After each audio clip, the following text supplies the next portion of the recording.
Bonjour à tous, merci au comité scientifique de la FEF de nous permettre de présenter les résultats de notre approche de modélisation pour estimer le bénéfice sur la mortalité par CHC et la mortalité globale du dépistage du CHC.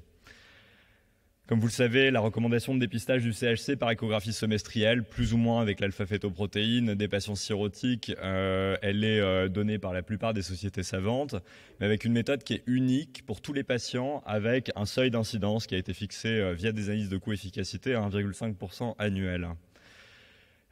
En général, l'adoption par les autorités de santé d'une stratégie de surveillance carcinologique, elle est basée sur un bénéfice sur la mortalité spécifique par cancer et non pas sur la mortalité globale. Le nombre de décès évités par la surveillance dépend forcément de l'incidence de la pathologie dans la population dépistée. Si on regarde le cancer du sein et le cancer colorectal, qui sont les cancers dans lesquels il y a un dépistage organisé, l'incidence dans la population cible entre 50 et 75 ans est entre 0,2 et 0,4% par an.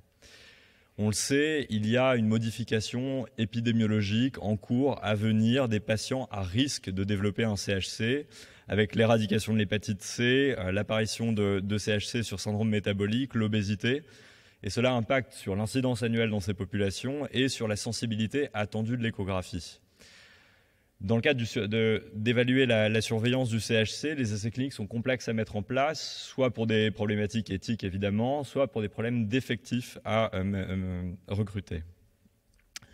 On a donc cherché à utiliser l'outil de la modélisation mathématique par un modèle de Markov pour évaluer différentes stratégies de surveillance en termes d'outils d'imagerie, d'intervalles de surveillance, et de les évaluer dans différents niveaux d'incidence annuelle dans des populations à risque simulées, pour estimer le bénéfice sur la mortalité spécifique par CHC avec deux critères. Le taux de létalité à 10 ans, qui correspond après 10 ans au nombre de décès par CHC divisé par le nombre de diagnostics de CHC, et le nombre de décès par CHC par 100 000 cirrhotiques dépistés. Et on a également évalué le nombre de décès toutes causes par 100 000 cirrhotiques dépistés. Donc la base du modèle, c'est de partir de 100 000 patients cirrhotiques compensés en bon état général et en état de recevoir un traitement, et de regarder ce qu'ils deviennent au bout de 10 ans. Pendant cette période, les patients peuvent être dans des scénarios de surveillance, soit l'absence de surveillance, où le diagnostic s'effectue par la survenue de symptômes, soit la réalisation d'échographies semestrielles, et de comparer ensuite cette échographie semestrielle à une échographie annuelle ou trimestrielle, ou à une IRM annuelle ou semestrielle. Le CHC peut ou ne pas être incident pendant cette période. Lorsqu'il l'est, nous avons évalué donc 3 scénarios. Un scénario à 0,2% par an, qui est l'incidence dans le cancer du sein et le cancer colorectal. Un scénario à 0,4% par an, qui était celui retrouvé dans une étude antérieure sur l'hépatite C pour les patients à faible risque. Et le seuil classique de 1,5% par an qui est adopté actuellement. Lorsque la tumeur survenait, elle avait une croissance tumorale basée sur un temps de doublement de volume tumoral de 90 jours. Et on appliquait ensuite un examen lorsqu'il survenait. Soit la méthode ratait le CHC et la tumeur partait en croissance à nouveau jusqu'au moment où elle devenait détectable et le diagnostic s'effectuait. Une fois le diagnostic effectué, en fonction du stade tumoral, un traitement était appliqué et nous avons évalué donc 4 éléments de sortie.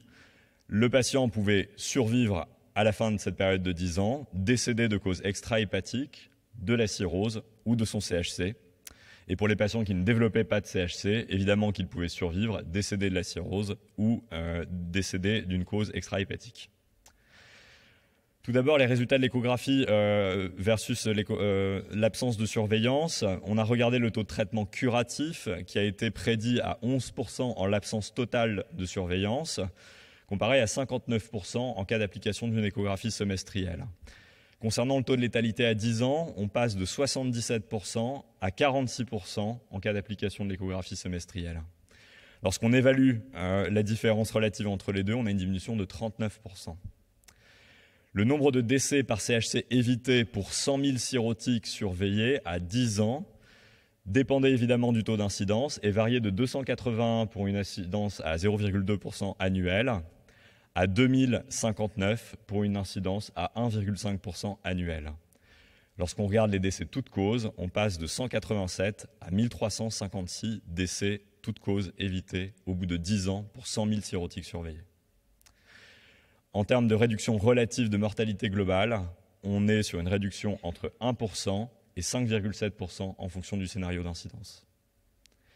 Lorsqu'on prend cette fois-ci comme référence l'échographie semestrielle et qu'on regarde les mêmes critères de jugement et qu'on compare les autres stratégies de surveillance potentielles, l'échographie annuelle fait augmenter le taux de létalité à 10 ans de 21%, qui correspond à un nombre de décès par CHC allant de plus 89 à plus 653 en fonction de l'incidence, et un nombre de décès toutes causes allant de plus 58 à plus 419.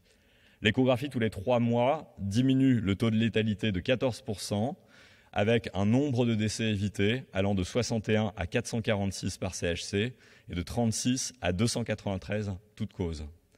Lorsqu'on applique l'IRM annuel, le taux de létalité est inférieur, prédit, à l'échographie semestrielle, avec une diminution de 6%, un nombre de décès évités allant de 26 à 186 par CHC et de 13 à 98 toutes causes. Et enfin, l'IRM tous les 6 mois diminue de 17% le taux de létalité à 10 ans, avec 75 à 544 décès évités par CHC et 38 à 281 décès évités par CHC. Dans l'analyse de sensibilité, nous avons cherché à tester la robustesse du modèle et de regarder si la modification de nos hypothèses de base entraînait des conclusions différentes. Le scénario de base redonne un taux de létalité à 77% et 46% pour l'absence de surveillance et l'échographie semestrielle. Lorsqu'on pénalise l'échographie avec une diminution de sensibilité de 25%, le taux de létalité à 10 ans passe à 51%. Lorsqu'on ajoute l'alpha-fétoprotéine à l'échographie semestrielle, le taux de létalité diminue de 46 à 43%. Lorsque les patients, dans ce modèle où on avait une adhérence à 100%, lorsqu'on effectuait ensuite une adhésion à la surveillance, une compliance uniquement de 50%, le taux de létalité augmentait à 58% dans le bras échographie semestrielle. Et enfin, lorsqu'on regardait un scénario plus réaliste de vraie vie, où des imageries abdominales incidentales étaient réalisées chez des patients avec des facteurs de risque qui sont nos patients avec CHC, l'imagerie incidentale, environ une fois tous les 18 mois de manière aléatoire, diminuait le taux de létalité du CHC à 67% versus l'absence totale de surveillance. En conclusion, comparé à l'absence de surveillance, l'échographie semestrielle diminue la mortalité toute cause et la mortalité spécifique par CHC. Lorsqu'on compare à l'échographie semestrielle, raccourcir l'intervalle de surveillance à 3 mois pourrait améliorer la mortalité spécifique par CHC et de manière plus marquée que l'ajout de l'alpha-fétoprotéine. Le dépistage par IRM semestriel voire annuel pourrait améliorer la mortalité spécifique par CHC et semble intéressant chez les patients où la sensibilité attendue de l'échographie peut être insuffisante. Il y a une actualisation nécessaire des études coût-efficacité selon le seuil d'incidence et de la méthode de surveillance. Et bien évidemment, l'optimisation de l'adhésion au dépistage du CHC et l'identification des patients à risque doit être une priorité. Je vous remercie.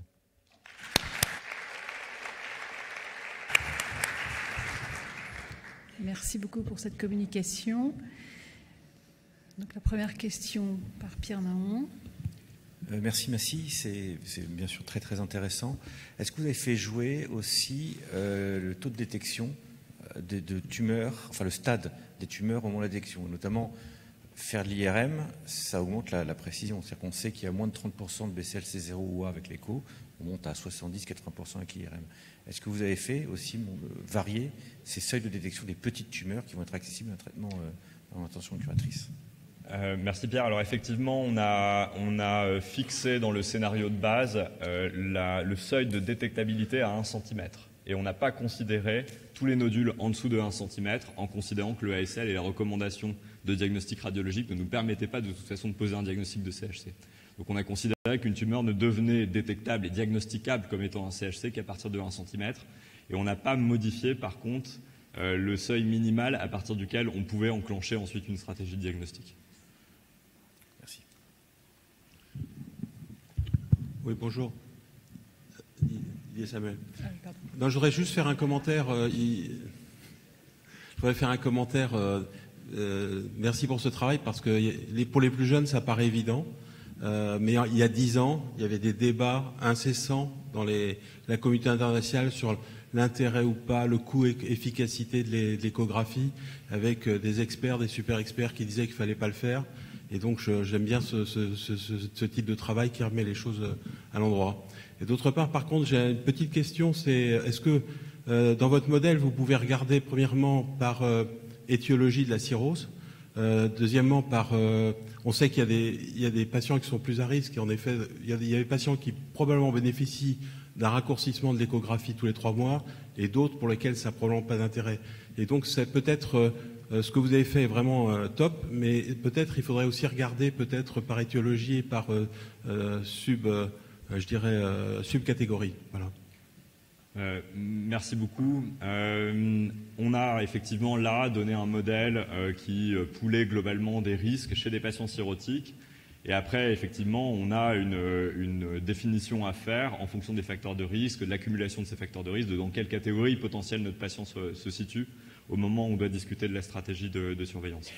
Volontairement, on ne porte pas d'appréciation qualitative sur le nombre de patients et est-ce que ça vaut la peine ou pas, en fait, parce que ce n'est pas l'objectif de la modélisation ici, où on donne des chiffres de scénarios prédits dans un modèle idéal où on a une application à 100%. Et après, effectivement, on a une discussion à avoir sur est-ce que obtenir 50 décès en moins, 100 décès en moins, 300 décès en moins, à quel moment on considère que ça vaut la peine, entre guillemets. Ça, évidemment, ce n'est pas une appréciation qualitative qu'on souhaitait faire. Donc, il y a d'autres paramètres, effectivement, on est totalement d'accord avec ça. Il y a d'autres paramètres, par exemple, l'impact du sevrage, de la consommation d'alcool et de la mortalité compétitive sur les risques de décès liés à la cirrhose, même chez les patients avec CHC. C'est un élément qui peut aussi probablement faire varier les chiffres un peu de mortalité qu'on a donnés. On ne les a pas évalués ici, mais ça fait partie, bien sûr, des éléments intéressants. Merci. Toute dernière question. Une petite curiosité, tu as évalué disons de façon dichotomique, intensification de l'échographie versus introduction de l'IRM. Est-ce que tu as essayé de mettre dans le modèle une alternance chaque 6 mois d'échographie IRM qui, point de vue pratique, c'est peut-être quelque chose qui est un peu plus élevé? Non, on l'a pas fait. Oui, on en a parlé. On a fait un choix après effectivement de rester sur un modèle un peu pur, mais bien sûr. De toute façon, dans la pratique clinique, globalement, on fait un peu tous une tambouille pour l'instant, mais non, on n'a pas évalué cette alternance. Très bien, merci.